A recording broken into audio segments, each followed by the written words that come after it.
SVSN Varma వెస్ Janasena పిఠాపురంలో రోజు రోజుకి వీళ్ళిద్దరి మధ్య గ్యాప్ పెరుగుతూనే వస్తుంది.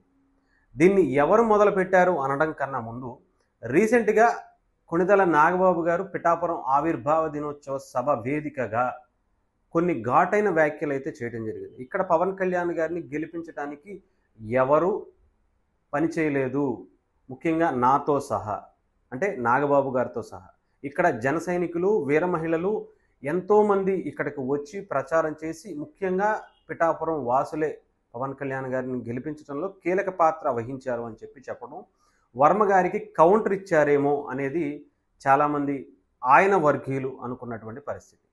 అయితే ఇది నాగబాబు గారు లేవనెత్తారా, లేకపోతే పవన్ కళ్యాణ్ గారు లేవనెత్తారా, లేదంటే జనసేన పార్టీ లేవనెత్తిందా, టీడీపీ లేవనెత్తిందా అనే దానికన్నా దీనికి ఆద్యం పోసింది మాత్రం వర్మగారే. సాక్షాత్తు వర్మగారే దీనికి ఆద్యం పోసుకుంటూ దీన్ని లాగి లాగి తెగే వరకు తెచ్చుకుంటున్నటువంటి పరిస్థితి వర్మగారి దగ్గర నుంచే కనిపిస్తూ ఉంది.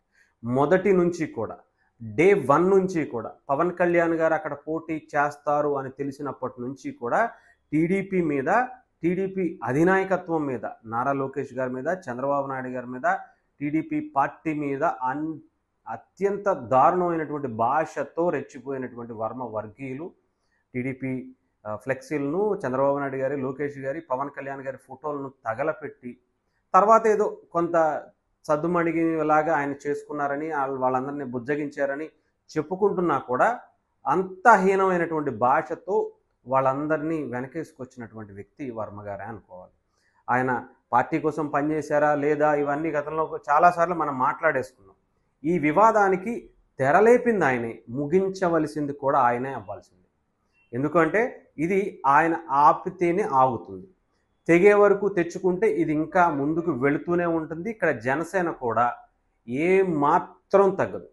నిజంగా చెప్పాలి అంటే వైఎస్ఆర్సీపీ అధికారంలో ఉన్నప్పుడే జనసేన పార్టీ జన సైనికులు ఏ మాత్రం తగ్గకుండా, ఎక్కడ భయపడకుండా ధైర్యంగా ముందుకొచ్చి వాళ్ళ మీద పోరాటం చేసినటువంటి ఏకైక పార్టీకి సంబంధించినటువంటి నాయకులు జనసేన పార్టీ కార్యకర్తలు, వీర మహిళలు, నాయకులు కావచ్చు. ఎందుకంటే వాళ్ళ వెనక ఉన్నటువంటి ధైర్యం పవన్ కళ్యాణ్ గారు. సాక్షాత్తు చంద్రబాబు నాయుడు గారు అరెస్ట్ అయినప్పుడు కూడా చాలామంది బయటకు రావడానికి భయపడినప్పుడు కూడా రండి మేము ఉంటాం మీ ముందు, ఎవడొస్తాడో రండి అని చూసుకున్నామన్న తెగింపు, ధైర్యాన్ని ఇచ్చినటువంటిది జనసేన పార్టీ బలం.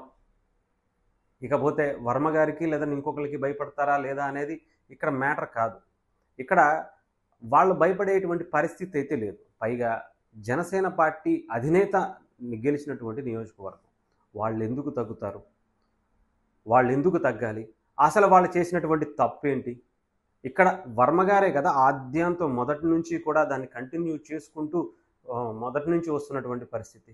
మొన్న ఎమ్మెల్సీ ఇవ్వలేదు అని చెప్పిన తర్వాత కూడా ఆయన వర్గీయులు అందరూ కూడా మళ్ళీ పవన్ కళ్యాణ్ గారిని, చంద్రబాబు నాయుడు గారిని, లోకేష్ గారిని, టీడీపీని ఇష్టం వచ్చినటువంటి తిట్లు, ఇష్టం వచ్చినటువంటి భాష మాట్లాడుతున్నటువంటి వ్యక్తులు.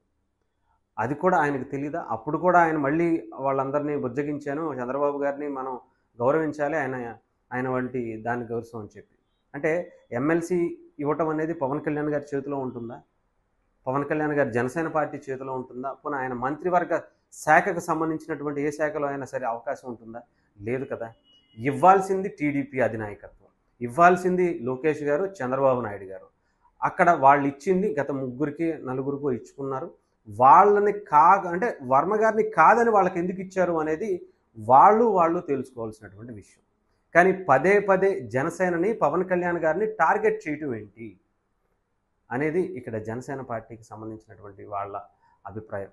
నిన్న మళ్ళీ ఒక చిన్న ఏదో ఒక కార్యక్రమానికి వర్మ గారిని పిలవలేదు అని చెప్పేసి Janasena party incharge, Pithapuram incharge Mareddy Srinivasarao గారి మీద కొంతమంది వర్మ గారి వర్గీయులందరూ కూడా వచ్చి, మీకు పక్కన విజువల్స్లో చూడొచ్చు, ఆయనని రెచ్చగొట్టే ప్రయత్నం, కొట్టడానికి వెళ్ళేటువంటి ప్రయత్నం, ఇంకా చెప్పాలంటే ఆయన మీదకు చాలా దురుసుగా ప్రవర్తించినటువంటి అక్కడ విజువల్స్ కూడా మనం చూడొచ్చు.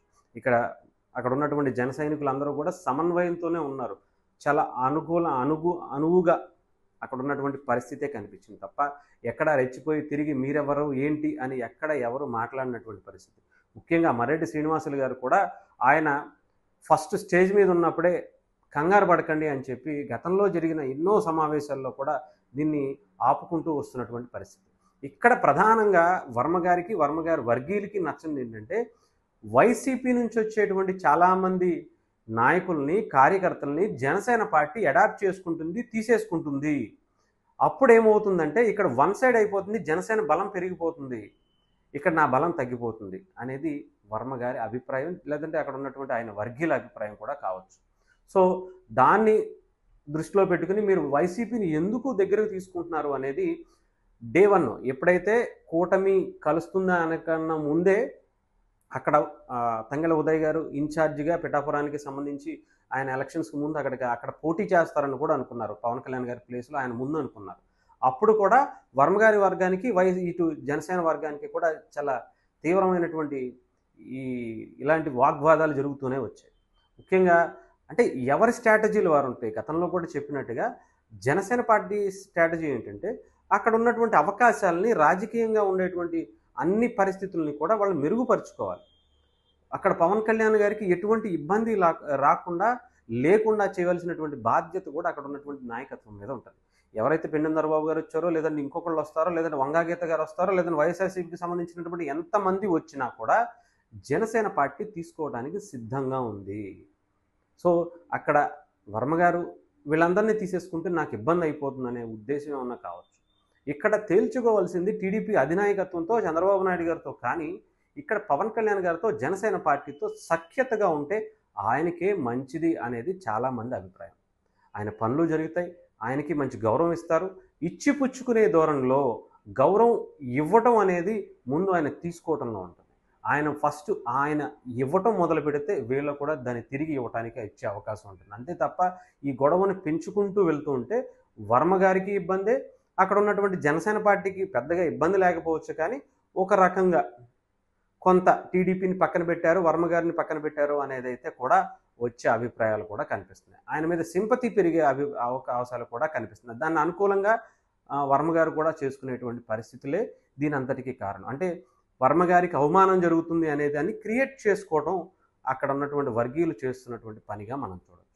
సో దీనికి ఎవరు ఆపాలి అంటే వర్మగారు వర్గమే ఆపాలి, వర్మగారు మాత్రమే ఆపాలి. టీడీపీ ఆపదు, టీడీపీ అధిష్టానం ఆపదు, పవన్ కళ్యాణ్ గారు ఆపరు, జనసేన పార్టీ అక్కడ ఉన్నటువంటి నాయకులు, కార్యకర్తలు, వీర మహిళలు అంతకన్నా ఆపరు. చాలా మొండిగా ఉండేటువంటి వ్యక్తులు.